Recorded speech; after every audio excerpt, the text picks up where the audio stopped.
Que muy buenos días, chicos. Vamos a dar inicio ya a la clase teórica. Lamento no poder esperar un poquito más a que todos los compañeros de la rotación se puedan conectar, pero entenderán que por cuestiones de posiciones no hemos podido cumplir con el horario previamente reprogramado, que era el de las 8 de la mañana. Tengo entendido que a las 8 van a atender su conversatorio clínico patológico, entonces vamos a dar inicio de una vez a esta clase. Igual va a estar grabada, ya se está grabando la sesión. En el caso de que tuviesen la necesidad de cambiar rápidamente de una sesión a otra, no, desde el punto de vista mío, por lo menos problema no va a haber. Pueden revisar la sesión al terminar su conversatorio. Entonces, vamos a empezar a hablar acerca hoy día de un tema importante de conocer en el manejo del paciente adulto mayor y que tienen que ver con los diferentes cambios que se presentan a nivel del sistema endocrino. Para poder hablar yo de desórdenes endocrinos del adulto mayor, es importante que sepa qué cambios fisiológicos puede encontrar de pronto con mayor preponderancia en el paciente adulto mayor justamente. Así que vamos a comenzar.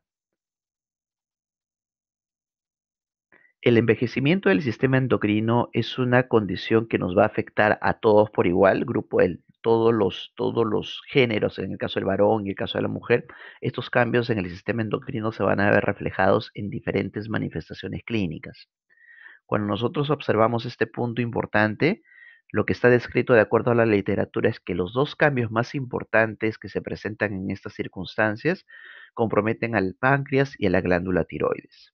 Y es así que cuando empezamos a hablar acerca también de envejecimiento y fragilidad, recuerden ustedes que el término de fragilidad en el adulto mayor tiene mucho que ver con el riesgo de comorbilidad, riesgo de caídas, el riesgo de mayor enfermedad, o de mayores enfermedades en este grupo etario.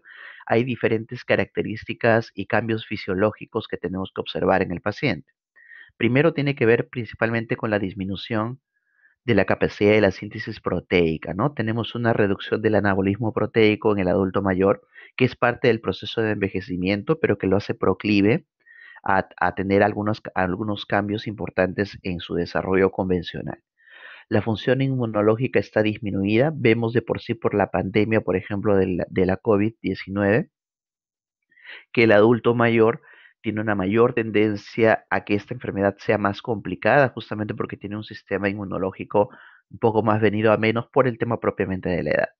El incremento de la masa grasa y la pérdida de la masa muscular y de la fuerza son los dos elementos más importantes cuando hablamos de envejecimiento y fragilidad, porque estos cambios son justamente los que van a condicionar la gran mayoría de patologías desde el punto de vista del sistema endocrino en el adulto mayor. Entonces, es importante tener en cuenta estos aspectos, ¿no? Incremento de la masa grasa, pérdida de la masa muscular y pérdida de la fuerza. Cuando nosotros hablamos acerca de estos cambios entonces que afectan al páncreas, de todas maneras se nos vienen a la cabeza el diagnóstico de diabetes mellitus tipo 2. Y este diagnóstico de diabetes tipo 2 no lo vamos a tocar desde el punto de vista de definición, de fisiopatología, porque son elementos que ustedes ya conocen, han revisado ya de manera exhaustiva las características propias de la diabetes, sino que nos vamos a centrar básicamente en algunos datos epidemiológicos. El 40% de adultos mayores entre 65 y 74 años y los mayores de 80 años ya tienen algún grado de intolerancia a la glucosa o diabetes mellitus. Ustedes recuerden que uno de los factores de riesgo para desarrollar diabetes mellitus tipo 2 es justamente la edad avanzada. A medida que pasan los años, tengo mayor probabilidad de desarrollar diabetes. Más fácil, más probable en un varón de 60 o 70 años que en un varón de 30 a 40 años, hablando netamente del factor edad. El 50% de estos individuos de más de 85 años tiene el diagnóstico de diabetes mellitus, pero no ha sido hallado hasta el momento, no ha sido diagnosticado. Hay un gran porcentaje de adultos mayores que no tienen diagnóstico de diabetes tipo 2, sobre todo los mayores de 85 años. El deterioro del metabolismo de la glucosa asociado al proceso de envejecimiento parece ser justamente el factor fisiopatogénico que predispone a los pacientes adultos mayores a desarrollar diabetes. Conforme pasan los años, el páncreas pierde su capacidad para poder producir la insulina compensatoria apropiada para reducir los niveles de glucosa en la sangre. ¿Qué hacemos con el tratamiento de la diabetes tipo 2 en el adulto mayor? Se basa en lo que hacemos en el adulto joven también, ¿no? La individualización de la dieta, la actividad física, los antidiabéticos orales y el tratamiento con la insulina. La diferencia va a estar en los grupos farmacológicos que yo voy a elegir para el tratamiento. ¿Qué cosa me dicen las guías con respecto al manejo del adulto mayor?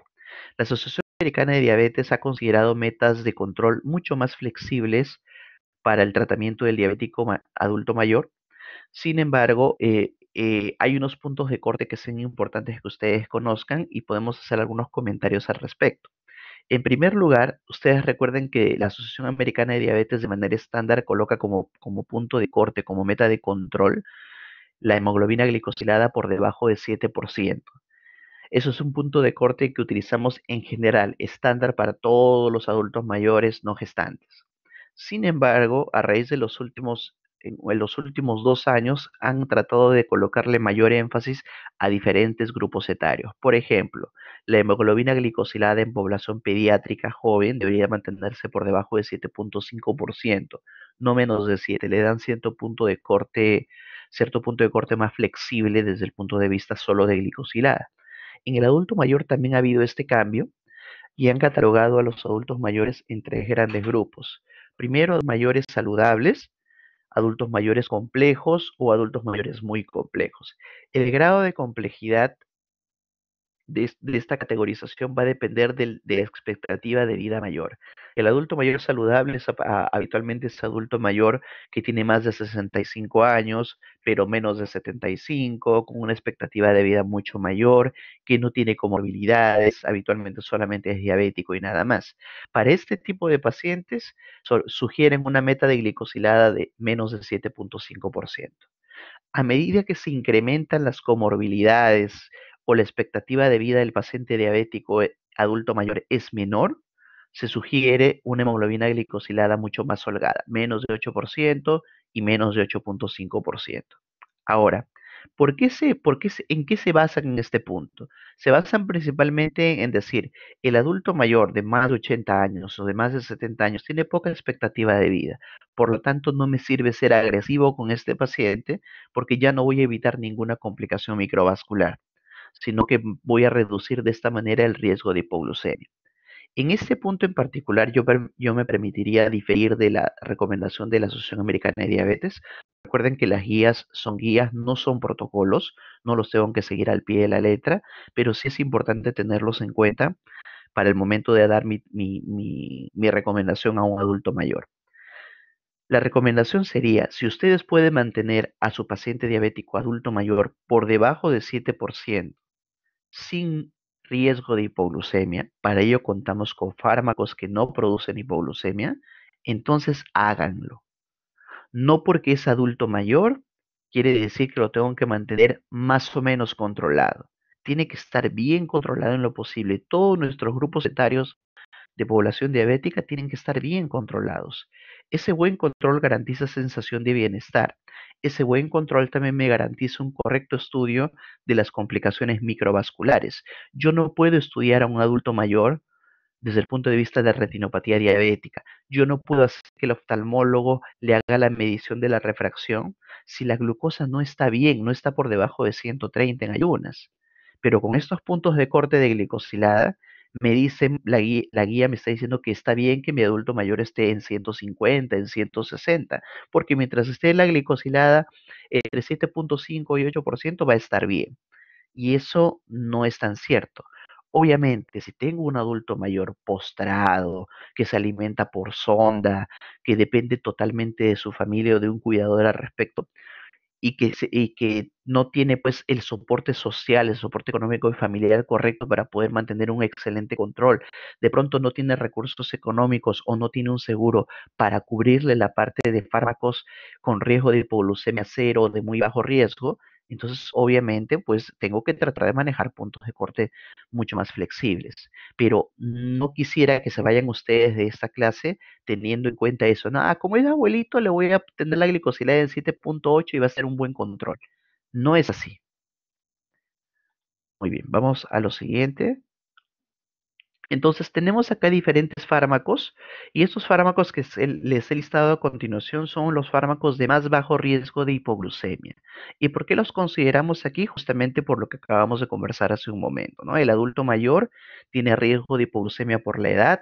Tengo que tratar de utilizar de todas maneras fármacos con muy bajo riesgo de hipoglucemia o de ser posible riesgo de hipoglucemia nulo. En el caso de la metformina, tenemos la presentación, y ustedes saben, de 850, 500 y 1000 de liberación inmediata y de 750, 500 y liberación prolongada.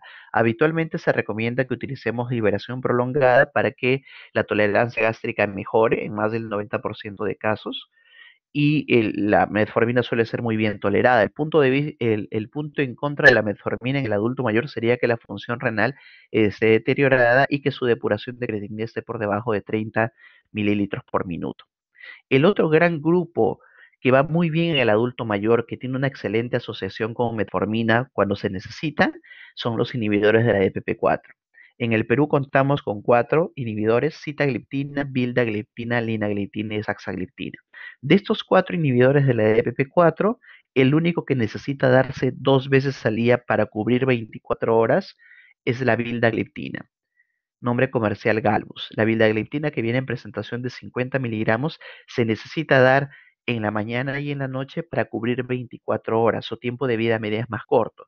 Sin embargo, su efectividad no entra en detrimento, o sea, sigue siendo tan efectivo como los demás inhibidores de la EPP4.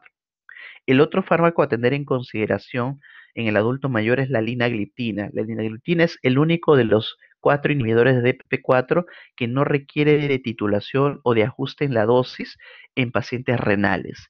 Y esto es de mucha ayuda, sobre todo cuando yo no conozco la función renal de mi adulto mayor. De pronto solo estoy viendo, lo estoy viendo por primera vez, tiene la glucosa alta, no controla correctamente con la metformina. Mientras le pido sus exámenes de laboratorio complementarios, necesito asociar un segundo fármaco. La linagliptina va muy bien porque como no interesa si su riñón funciona correctamente o no funciona correctamente, la puedo asociar en su dosis estándar sin ningún problema. La linagliptina viene en presentación de 5 miligramos al día y se puede dar antes o después de los alimentos.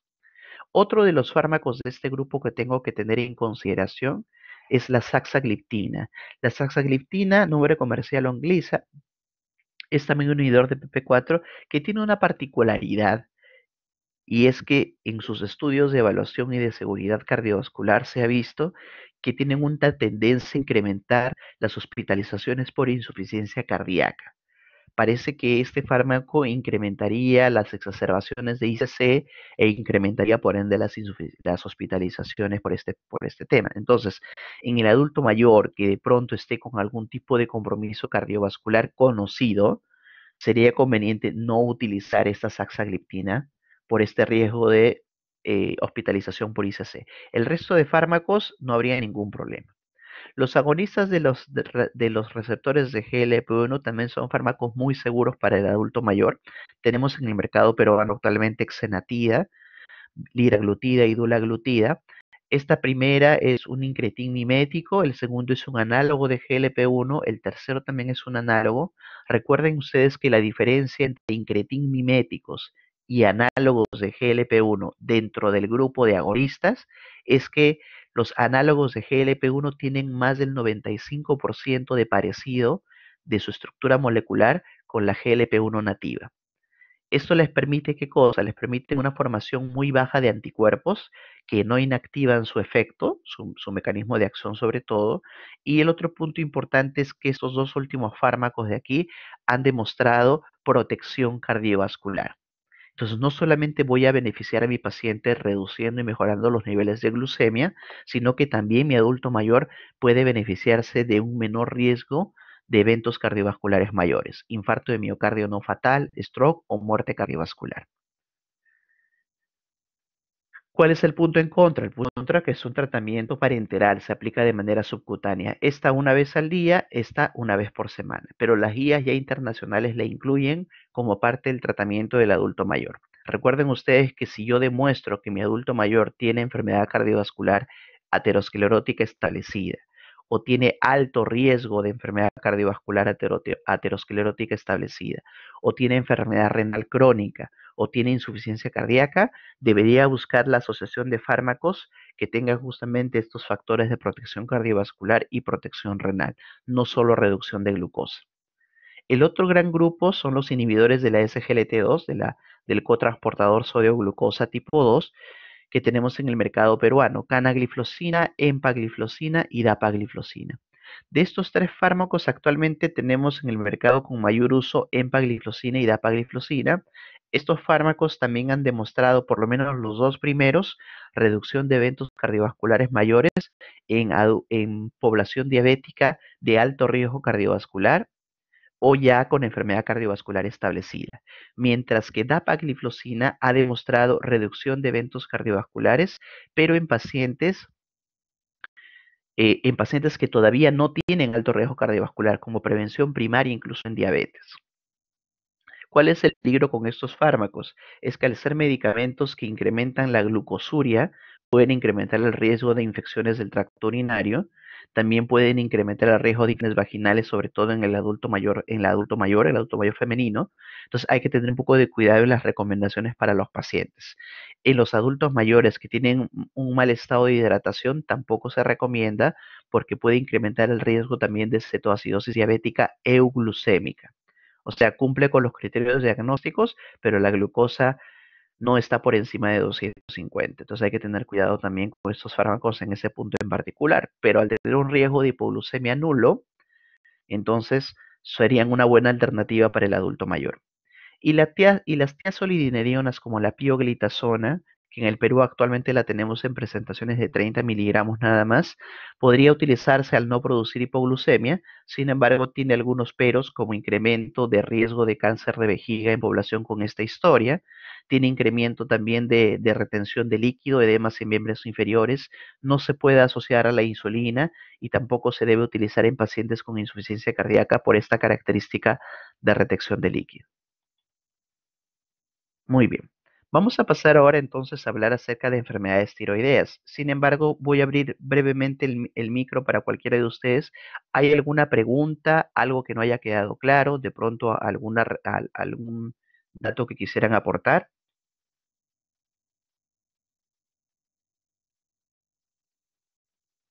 Ok.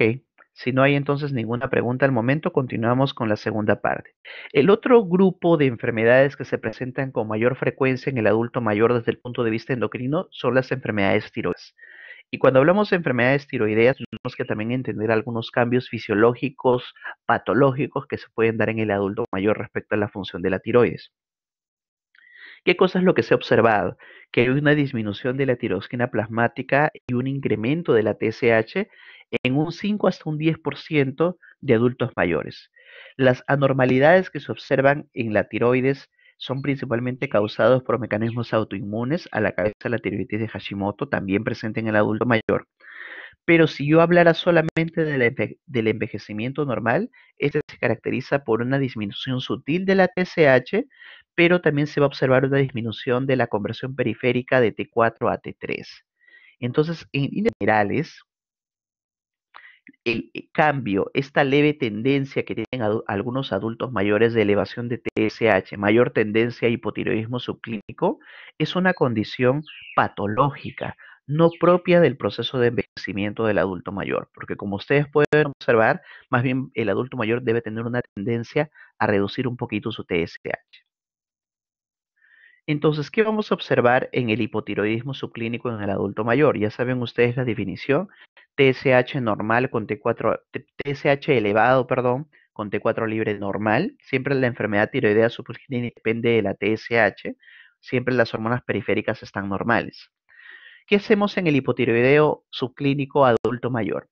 La recomendación es la misma que para el adulto joven. Si la TSH está por encima de 10, voy a darle tratamiento a mi adulto mayor con levotiroxina. Si la TSH se encuentra por debajo de 10, o sea, entre 4 y 10 como punto de corte de rango, entonces tengo que valorar algunas cosas. En primer lugar, valorar si el paciente adulto mayor está sintomático. ¿Qué quiere decir esto? A veces los síntomas clásicos del hipotiroidismo, mucho cansancio, mucho sueño, bradiciquia, bradilalia, la piel reseca, cabello quebradizo, caída del cabello, suele estar asociado también a los achaques propios del envejecimiento. Muchas veces catalogamos a nuestros adultos mayores y les decimos, bueno, es viejito, pues como es viejito es normal que se olvide, es normal que esté cansado, es normal que tenga mucho frío, porque es adulto mayor. Y muchas veces menospreciamos esa sintomatología, la catalogamos propia de los achaques de la edad y resulta que el adulto mayor está hipotiroideo. Se diagnostica el hipotiroidismo, se le da terapia de reemplazo hormonal, se normalizan las hormonas a nivel plasmático y resulta que este adulto mayor le desaparecen todas las molestias y nunca tuvo esos problemas. Entonces, no dejemos, por favor, siempre, sobre todo en el adulto mayor sintomático, de buscar descarte de función tiroidea, porque si la diagnosticamos efectivamente y la corregimos, mejoramos muchísimo su calidad de vida. Entonces, de todas maneras demostrado, por más que mi T4 libre me salga normal, si la TSH está por encima de 10, le debo dar terapia de reemplazo hormonal. La controversia siempre viene cuando la TSH está por debajo de 10, o sea, entre 4 y 10. ¿Qué pasa en ese grupo? En ese grupo se tienen que valorar varias cosas. La primera y la más importante es si el paciente tiene síntomas. Como les digo, puede estar con la T4 libre normal, la TSH de pronto en 8.5, está por debajo de 10, pero el paciente es asintomático. O sea, está con cansancio, mucho sueño, piel reseca, cabello quebradizo, bradicardia, bradilalia. Entonces, en ese tipo de casos, la sintomatología nos va a ayudar a definir si el paciente amerita ser tratado o no. Si por si acaso el paciente se encontrara normal, o sea, no tiene sintomatología, otro factor que nos puede ayudar a determinar si requiere o no tratamiento es la medición de los anticuerpos antitiroideos, antitiroglobulina, antiperoxidasa. Si los títulos salen positivos, o sea, estoy frente a una tiroiditis de Hashimoto, la recomendación iría más hacia el tratamiento, o sea, sí debería tratarlo. Pero existen revisiones y existen algunos estudios de revisiones en el adulto mayor de 80 años en los cuales hay mucha controversia respecto a si el tratamiento realmente los beneficia o no. ¿Y por qué es esto? Porque se ha visto que cuando el adulto mayor de 80 años con hipo subclínico se le da terapia de reemplazo hormonal, los puntajes de sensación de bienestar, los puntajes de calidad de vida no mejoran. O sea, da igual darle tratamiento o no darle tratamiento. Desde el punto de vista de sensación de bienestar, desde el punto de vista de sensación de sentirse bien, de estar de no una diferencia con el tratamiento, en el adulto mayor de 80 años con hipo subclínico no se ha demostrado. Recuerden ustedes que estoy hablando del hipotiroidismo subclínico, no estoy hablando del hipotiroidismo franco. Si el hipotiroidismo franco clínicamente, o sea, TSH alta con T4 libre baja, de todas maneras lo voy a tratar. ¿Cómo empezamos el tratamiento del hipotiroidismo? Sobre todo en adultos mayores se recomienda iniciar con dosis muy bajas, 12.5 microgramos a 25 microgramos para empezar, y se titula la dosis cada 4 a 8 semanas, promedio 6 semanas, con los controles de TSH. La titulación del hipotiroidismo primario se da con TSH, no se da con T4 libre, ¿ya? La TSH es suficiente en el hipotiroideo primario para poder establecer un buen control de sus niveles de hormonas tiroideas. Pequeños cambios en los niveles de T4 libre producen grandes cambios en los niveles de TSH. Si mi TSH está en el rango considerado clínicamente como el rango de control, que va de 0.4 a 4, entonces estoy bien, no necesito evaluar T4 libre. ¿Cuándo evalúo T4 libre? Habitualmente en el adulto mayor, en el hipotiroidismo, cuando sospecho de que el hipotiroidismo es central, o sea, es un hipotiroidismo hipofisiario. Si no tengo esa condición, si es un hipoprimario, no necesito estar midiendo las dos hormonas. Hasta este punto en particular sobre función tiroidea, ¿alguna pregunta, chicos?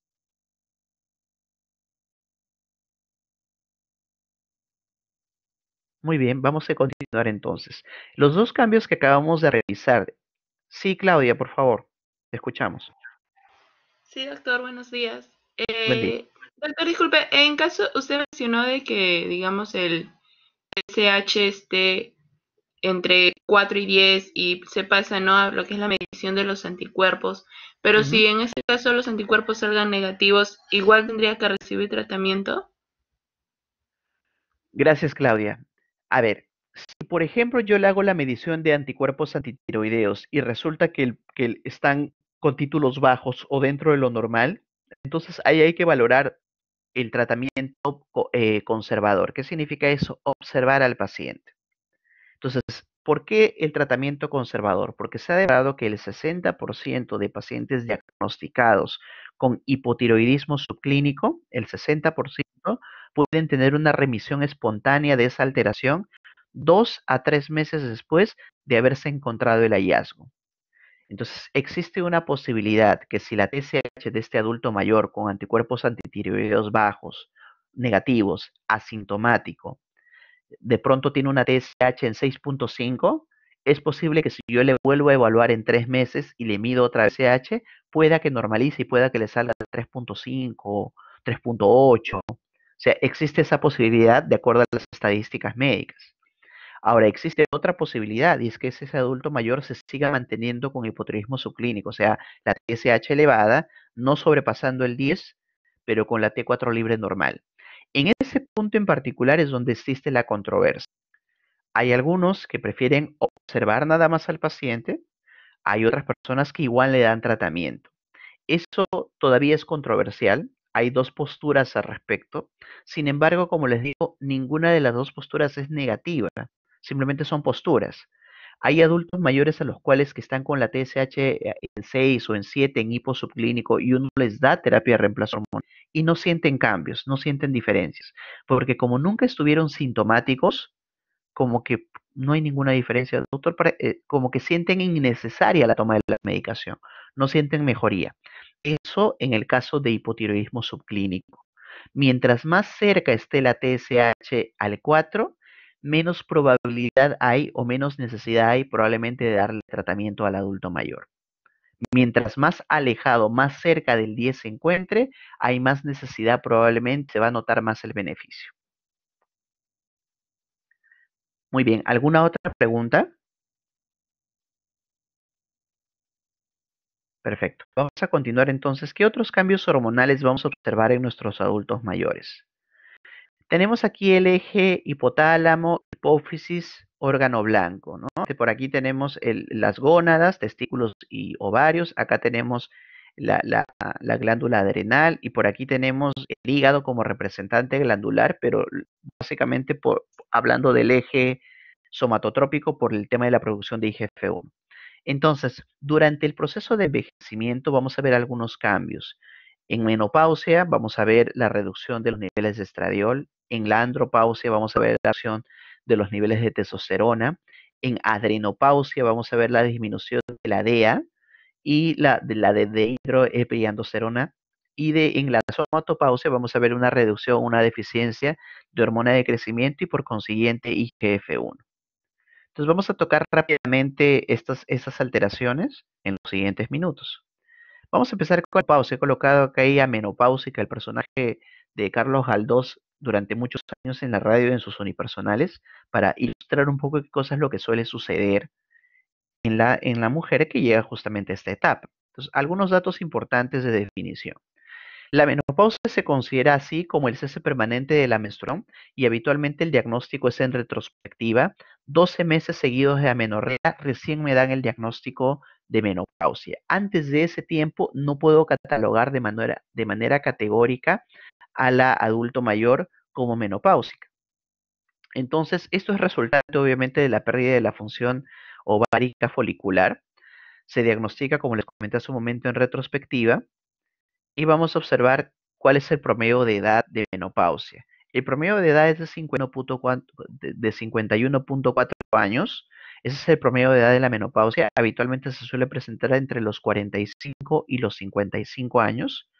El promedio 51 años aproximadamente. Este punto de corte parece ser determinado por la genética. Hay algunas series que refieren de que si menstruó mucho antes, va a tener menopausia mucho antes. No está comprobado. No hay evidencia científica que diga que porque menstruó más temprano va a tener menopausia más temprano, no funciona de esa manera. Puede haber reglado a los 15 o 16 años y hacer menopausia igual a los 45. No hay una diferencia en ese punto. La determinación genética de la edad no tiene relación directa con el inicio de la menstruación. ¿Qué manifestaciones clínicas va a tener la menopausia? La menopausia, como es el cese brusco de la vida reproductiva en la mujer, el cese brusco de la producción de estradiol, vamos a tener varias reacciones. Las reacciones vasomotoras clásicas que tiene la paciente en climaterio, que suelen ser habitualmente los bochornos, la taquicardia, la sudoración durante la noche, el nerviosismo. Hay malestares urogales. Recuerden ustedes que una de las fracciones de los estrógenos a nivel local de la mucosa vaginal, que es el estriol, la va a mantener justamente humectada, hidratada, para poder, digamos, tener un medio apropiado para la protección contra bacterias, para la protección incluso post relaciones sexuales para evitar justamente infecciones al respecto. Al perder esta protección de hidratación a nivel del introito vaginal, incrementan los malestares urogenitales, se presenta la dispareunia, se presentan los descensos, se presenta el mayor riesgo de infecciones del tracto urinario y del tracto vaginal. Entonces, esta hidratación, esta humectación producto del estriol es muy importante para la salud urogenital en el sexo femenino. Y el ánimo depresivo. Los estrógenos tienen un factor de protección frente a la depresión en la mujer y esto se pierde cuando ingresan a menopausia. Por eso es que muchas pueden desarrollar episodios depresivos, episodios ansiosos, que algunos pueden convertirse en depresión propiamente dicha, depresión mayor. Entonces, ¿qué vamos a observar como consecuencias de la menopausia? La pérdida estrogénica va a incrementar y va a igualar el riesgo cardiovascular con relación al varón en las mujeres menopáusicas. Hasta antes de la menopausia, los estrógenos juegan un factor de protección cardiovascular en el sexo femenino.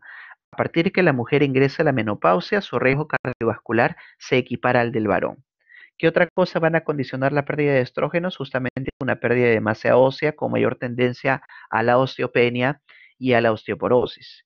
Y finalmente, también esta pérdida estrogénica va a condicionar el deterioro cognitivo, incrementando el riesgo de demencia senil o enfermedad de Alzheimer.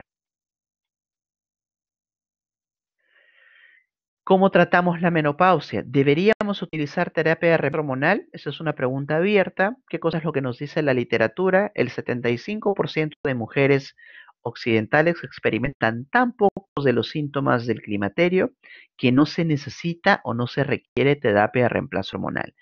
Esta vertiente cambió en los últimos 20 años. Anteriormente se utilizaba muchísimo terapia de reemplazo hormonal para que la paciente adulta siga menstruando, siga con la sensación de bienestar propio de estrógenos, pero se incrementó de manera muy importante el cáncer ginecológico. Por ese motivo es que se volvieron a hacer los estudios y se determinó que realmente un gran porcentaje no requería de terapia de reemplazo hormonal, más del 75%. Entonces, ¿qué cosa pasa en las menopáusicas que sí efectivamente requieren algún tipo de tratamiento para la menopausia? Entonces, lo que se recomienda son diferentes tipos de tratamientos según las características propias del climaterio. Los estrógenos termales, por parche, por gel o por spray, son recomendados para mujeres con riesgo de trombosis venosa profunda y tromboembolismo pulmonar. Recuerden que la terapia estrogénica vía oral incrementa el riesgo de estos aspectos, entonces no debería utilizar en mujeres que tienen varices, que tienen antecedentes de insuficiencia venosa crónica, una terapia estrogénica vía oral porque voy a empeorar su condición y sobre todo incremento su riesgo de trombosis venosa o tromboembolismo. Tratamiento con progestágenos asociado al tratamiento estrogénico previene el cáncer uterino en mujeres que solamente toman estrógenos por bochornos. Recuerden ustedes que los estrógenos estimulan el crecimiento endometrial. Si yo no asocio los estrógenos con progestágenos, puedo producir hiperplasias endometriales importantes y desarrollar de manera indirecta cáncer ginecológico a este nivel. Los progestágenos permiten el desprendimiento de este endometrio y evitan así su proliferación inapropiada. Los inhibidores de la recaptación de serotonina selectivos, Los inhibidores de la recaptación de serotonina y noradrenalina, o sea, antidepresivos especiales, gabapentina o pregabalina, se pueden utilizar como alternativa en el tratamiento de bochorno no hormonal. Entonces, si tiene mucho bochorno, podría utilizar como medicamento de elección también gabapentina o pregabalina, que se ha visto efectos off the label en el tratamiento del bochorno de la menopausia.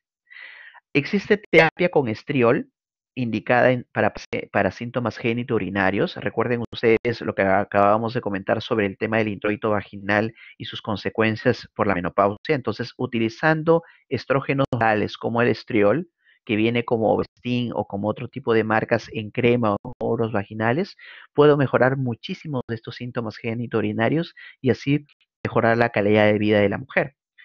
No está indicado, eso sí, en mujeres con historia de cáncer estrógeno dependiente, porque de todas maneras el estriol tiene cierto grado de acción sistémica, que puede ser pequeño, pero en una mujer con este riesgo sí deberíamos evitar.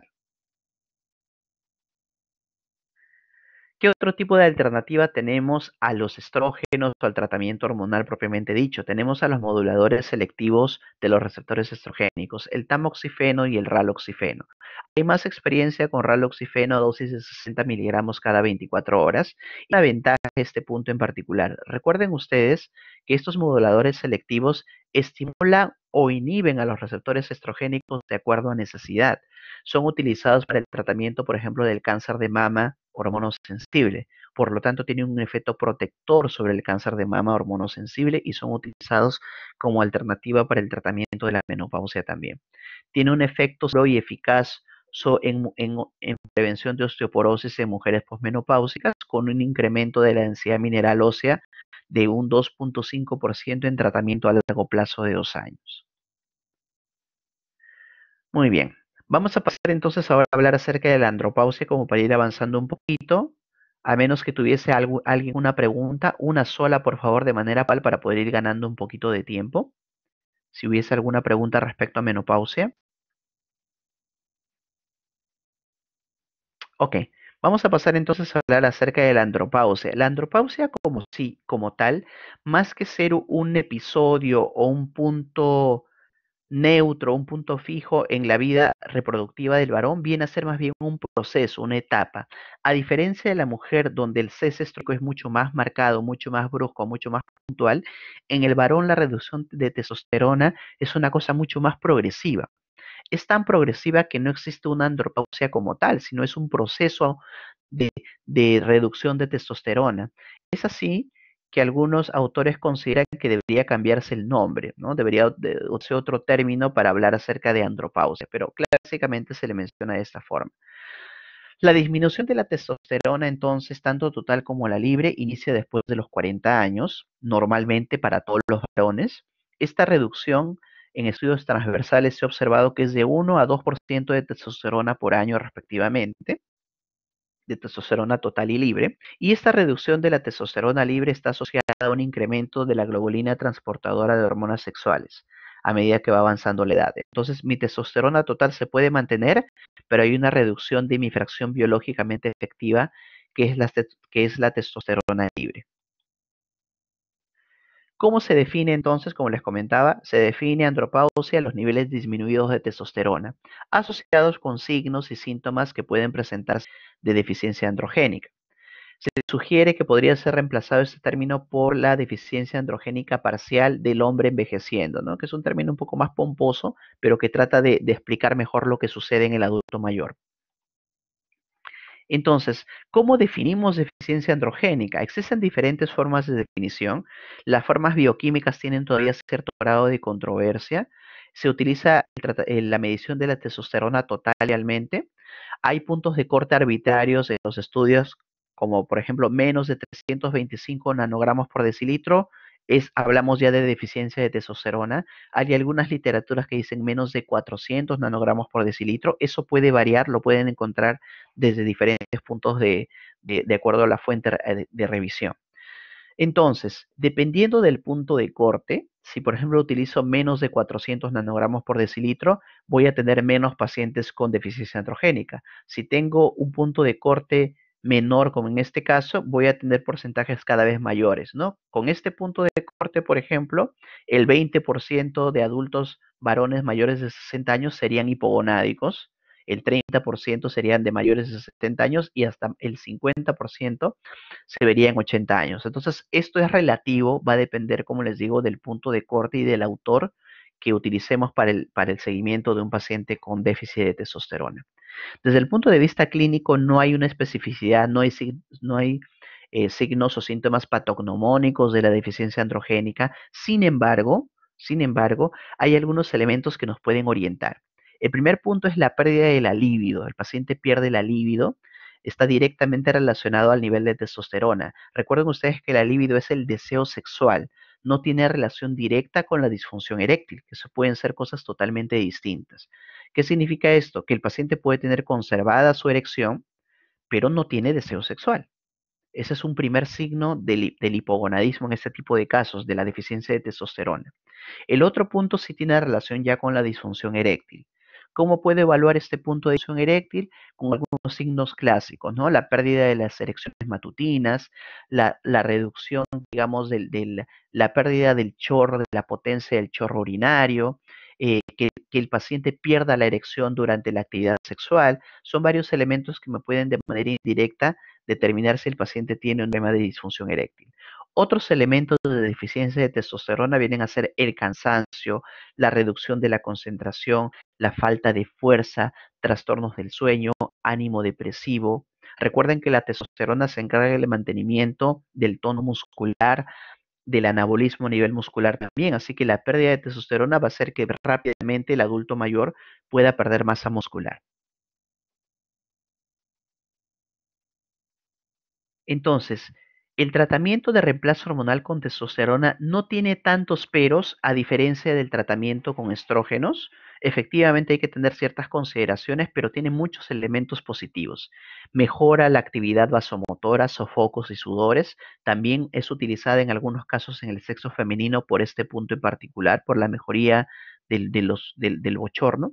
Mejora la libido, la actividad sexual, el estado de ánimo, incremento de la masa muscular, aumento de la fuerza y mineralización de los huesos, previene fracturas, disminuye masa grasa y mejora muy subjetivamente, pero la mejora la calidad de vida en el adulto mayor. Formulaciones de testosterona. En el Perú contamos a veces, no siempre, con testosterona al 1% en gel, también en parches y presentaciones de testosterona de en dosis de depósito como la testosterona Depot, el testosterona Depot que viene de 250 miligramos, por ejemplo, que se aplica intramuscular cada 21 días o cada 28 días, que son básicamente terapias de depósito que permiten que el paciente no tenga que estar tomando un medicamento todos los días. También hay parches cada 24 horas aplicados en áreas de no presión y otro tipo de testosteronas de depósito que pueden colocarse incluso cada 10 a 14 semanas.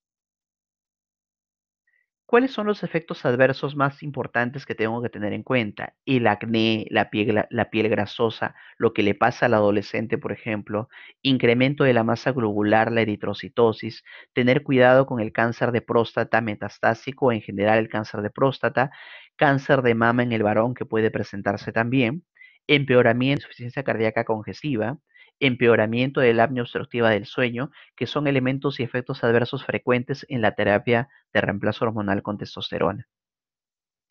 ¿Qué contraindicaciones hay para este uso? Entonces, en base a estos efectos adversos, está contraindicado obviamente en cáncer de próstata y de mama, en pacientes con poliglobulia que tienen el hematocrito por encima del 50%, está contraindicado el uso de testosterona porque incrementaría mucho más el hematocrito, en pacientes que tienen nódulos prostáticos, en pacientes con una PSA mayor de 4, un antígeno prostático específico mayor de 4 o mayor de 3 en el grupo de pacientes con alto riesgo de cáncer de próstata, en ICC no controlada, en infarto de miocardio, evento coronario agudo, en pacientes que hayan sido sometidos a revascularización coronaria 6 meses antes y en pacientes con apnea obstructiva del sueño severa no tratada porque puede empeorar con el tratamiento con testosterona.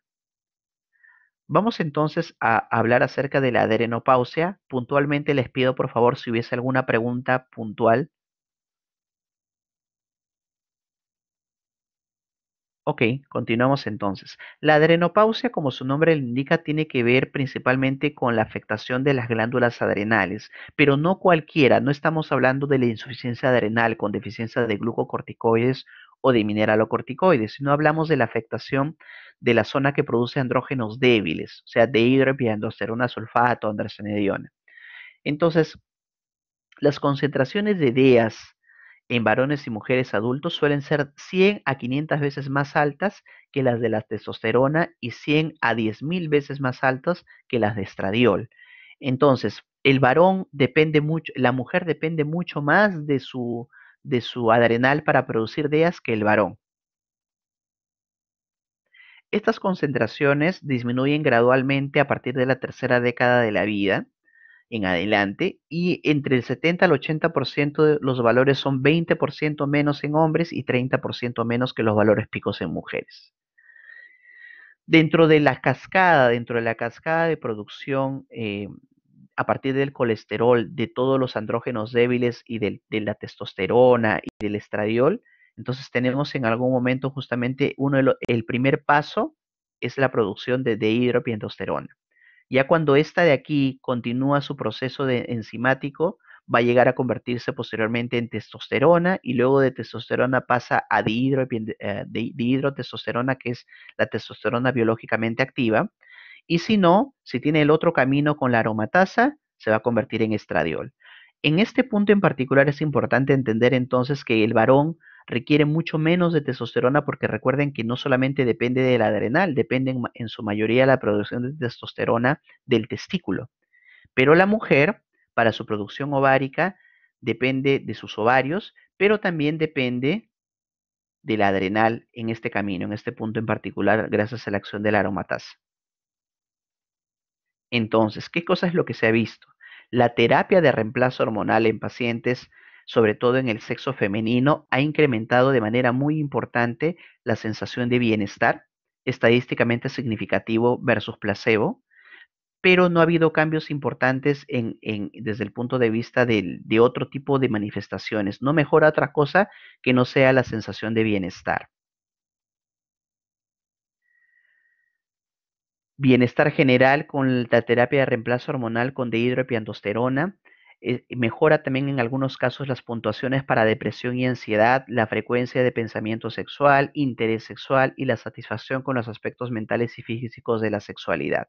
Entonces, esta terapia tiene básicamente relación con la mejoría de la calidad de vida, sensación de bienestar, pero sobre todo desde el punto de vista de la actividad sexual o de la vida sexual del adulto mayor. Pero ¿qué conclusiones finalmente podemos obtener de estos pequeños datos? Es que no existen estudios aleatorios prospectivos, no hay, de tratamiento con dihidroepiandrosterona en adultos mayores o frágiles que tengan concentraciones bajas. La adición de esta sustancia en 50 miligramos, que son los únicos estudios que se tienen en adultos mayores no seleccionados, tiene efectos muy limitados clínicos, sobre todo en las mujeres. Parece que los varones no son tan beneficiados con este tratamiento como el sexo femenino. Valorar riesgo-beneficio es importante en este caso. Sí es importante. De pronto, antes de darle un tratamiento de este tipo, sería más conveniente darle un tratamiento de reemplazo hormonal estrogénico con progestágenos. Tendría un mejor efecto sobre la calidad de vida que el tratamiento únicamente con esto, con dihidropiantosterona. Vamos a terminar entonces la teoría del día de hoy con la somatopausia, que tiene que ver con la afectación directa de la producción de hormona de crecimiento. ¿Qué consideraciones tenemos que tener en cuenta? Los ancianos secretan somatotropina con menor frecuencia y menor amplitud que la que tienen los jóvenes. Recuerden ustedes que la somatotropina tiene un ciclo circadiano, se produce por pulsos cada 15 minutos, cada 30 minutos, pero sin embargo en el adulto mayor tanto la producción como la frecuencia de estos pulsos se hace cada vez más lenta. La secreción de esta hormona de crecimiento disminuye aproximadamente un 14% por década en individuos normales luego de alcanzado la madurez. Y la IGF-1 a su vez es 20 a 80% menor en el adulto mayor sano que en el joven. Entonces, ¿qué cosa es lo que nos dicen los estudios? Tanto la reducción de la somatotropina como la reducción de su molécula biológicamente activa, que es la IGF-1, están relacionados a una reducción de la capacidad funcional en las personas de edad avanzada. Entonces, eso se determina, se conoce como la somatopausia. En el adulto mayor, una reducción importante de los niveles de somatotropina y de IGF-1 van a afectar directamente su capacidad funcional, por lo tanto, van a condicionar justamente manifestaciones clínicas que se pueden observar en el adulto mayor joven también. ¿De dónde se deriva esta conclusión? De estudios con terapia de reemplazo hormonal en adultos jóvenes, justamente que tienen deficiencia de hormona de crecimiento para aumentar su masa muscular, la fuerza muscular, la masa ósea y la calidad de vida. Recuerden ustedes que físico-culturistas o gente que se dedica a cultivar su cuerpo desde el punto de vista muscular, muchas veces utilizan hormona de crecimiento off the label, o sea, fuera de la etiqueta porque no está indicado para eso, como anabólico para mejorar su masa muscular. Eso no está aprobado por ninguna sociedad científica en el tratamiento para aumentar masa muscular. Está indicado en el tratamiento del adulto joven que se diagnostique deficiencia de hormona de crecimiento. En el resto de personas no está indicado. Beneficios sobre el perfil de lípidos y una importante disminución de la masa grasa también se han visto en pacientes con estas características. Entonces, ¿cuáles son las manifestaciones clínicas o de laboratorio que vamos a observar en general en el adulto con deficiencia de hormona de crecimiento? Alteración en su composición corporal, aumento de masa grasa, disminución de la masa muscular. Va a haber también una disminución de la densidad mineral ósea con un incremento de riesgo de fractura. Disminuye por ende su capacidad de ejercicio también. Hay incremento de colesterol LDL, de triglicéridos, reducción de HDL y se afecta su calidad de vida, depresión, disminución de sensación de bienestar y aislamiento social. ¿Cómo hacemos el diagnóstico de deficiencia de hormona de crecimiento en el adulto y por ende también en el adulto mayor? Podemos utilizar dos tipos de técnicas. La más utilizada suele ser la técnica con la insulina, el test de hipoglucemia insulínica, que es el nombre correcto de esta prueba, test de hipoglucemia insulínica. Lo que hacemos es producir una hipoglucemia controlada en el adulto. Entonces, ¿qué cosa le damos? Colocamos al paciente bajo observación hospitalaria con supervisión. En un brazo le colocamos la vía con dextrosa, en el otro brazo le colocamos la otra vía con cloruro y lo preparamos para administrarle 0.5 a 0.15 unidades kilo de insulina R endovenosa. Entonces se coloca insulina R endovenosa. Si el paciente de pronto pesa 70 kilos, le pongo 7 unidades. ¿Para qué? Para producir una hipoglucemia médicamente controlada. Le coloco la insulina. Recuerden ustedes que la insulina tiene un tiempo de vida media a nivel plasmático que va aproximadamente hasta los 6 minutos. Entonces, eso se va a producir casi inmediatamente.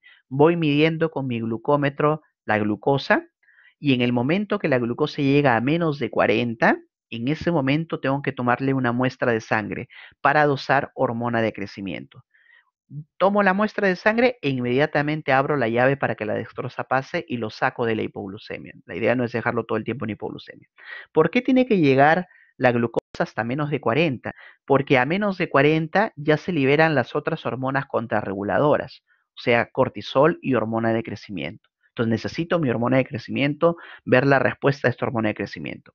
En niños, por ejemplo, el punto de corte normal, para yo decir que hay producción normal de hormona de crecimiento, es de más de 10. Pero en el adulto y en el adulto mayor, con que tenga más de 5.1 nanogramos por mililitro, ya se considera como una prueba positiva y que el paciente no tiene deficiencia de hormona de crecimiento.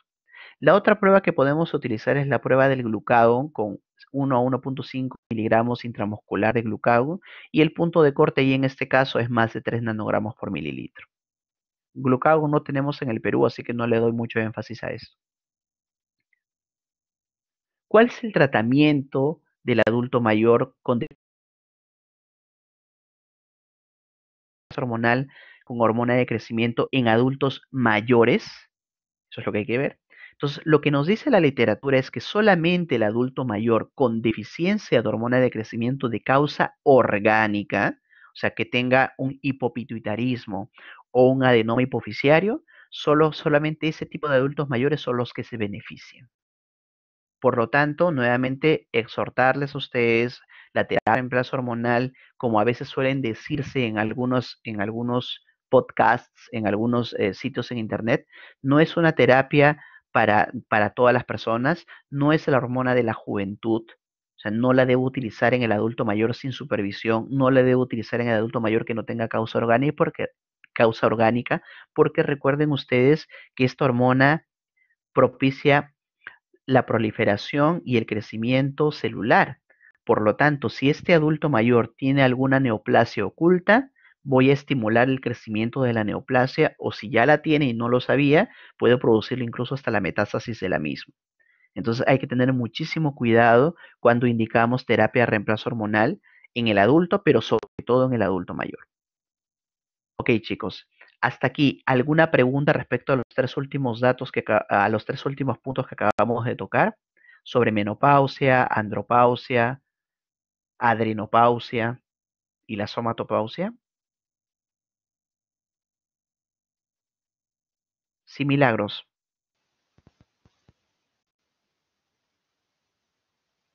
Si puedes hacer tu pregunta, Milagros, ¿cuál es tu duda o tu comentario? ¿Se me escucha, doctor? Ahora sí te Hola. escucho. Doctor, buenos días. Sí, mi pregunta era sobre, le entendí que cuando se usaban estrógenos para el tratamiento de bochornos, era recomendable usar progestágeno, ¿cierto? ¿Y Sí, hay alguna indicación para progestágenos solos? a ver, en algunos casos se utilizan progestágenos solos, básicamente cuando se está dando tratamiento, por ejemplo, para ciclar a las pacientes más jóvenes. Pero en el adulto mayor realmente no se recomendaría utilizar progestágenos solos. ¿Por qué? Porque yo lo que necesito es el beneficio del estrógeno. O sea, en la menopausia lo que tengo es una deficiencia estrogénica. Es esta deficiencia estrogénica la que me va a dar las características propias de la menopausia, o sea, los bochornos, el ánimo depresivo, la tendencia a la osteopenia, la osteoporosis, es la deficiencia estrogénica, no la deficiencia de progestágenos. Asociamos progestágenos a los estrógenos para reducir el riesgo de hiperplasia endometrial y riesgo de cáncer de endometrio. Entonces, al asociar el estrógeno y colocarle el progestágeno encima, garantizo de que no hay una hiperplasia a este nivel y por ende no incrementa el riesgo en estas pacientes. Pero darle progestágenos solos a una menopáusica no tendría realmente mucho sentido porque no le estoy beneficiando realmente. Gracias, doctor. ¿Alguna otra pregunta, chicos? ¿Alguna otra cosa que no haya quedado clara?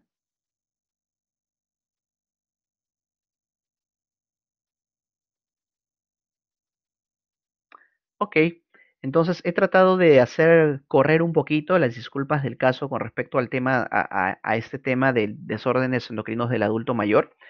Entonces vamos a dar por terminada la presentación si no hay más preguntas y ya podrían pasar, asumo, a su caso clínico y que ya debe estar esperándoles el doctor.